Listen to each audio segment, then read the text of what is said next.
School വിട്ട് വന്നോടനെ അച്ഛൻ പറഞ്ഞു മാടായി പാർക്ക് പോയാലോ എന്ന്. അപ്പോൾ നമ്മളൊന്നും നോക്കില്ല, ചാടി അങ്ങ് ഇറങ്ങി.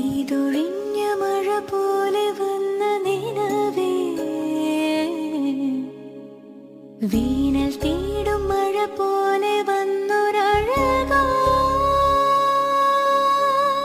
നെഞ്ചിലേ ചെല്ലയിൽ. എന്ത് രസമാണല്ലേ നമ്മുടെ പാറ കാണാൻ.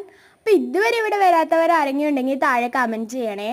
അപ്പോൾ ഇറങ്ങിയ സമയത്ത് തന്നെ കാറ് പടി പറ്റിച്ചു കേട്ടോ, ടയർ സ്റ്റെക്കായതാണ്.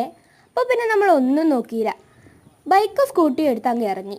പിറ്റേന്ന് ആലപ്പുഴയിൽ നിന്ന് അച്ഛൻ്റെ ഫ്രണ്ട് വന്നിട്ടുണ്ടായിരുന്നേ. അങ്കിള് കാറൊന്ന് തൊട്ടപ്പോഴേക്കും എല്ലാം ഓക്കെ ആയി. മഴക്കാലത്താണ് ഇവിടെ ഇങ്ങനെ കാക്കാപ്പൊക്കെ വിരിഞ്ഞ് എന്ത് രസമാണെന്നോ. വേനൽക്കാലത്തും പൊളിയാണ്, നല്ല മഞ്ഞ പുല്ലൊക്കെ ആയിട്ട്. അപ്പം ഇതുവരെ മാടായിപ്പാറ കണ്ടിട്ടില്ലാത്തവർ തീർച്ചയായും കാണേണ്ട സ്ഥലമാണ് ഇത്. എല്ലാവരും സബ്സ്ക്രൈബ് ചെയ്യണേ. അപ്പോൾ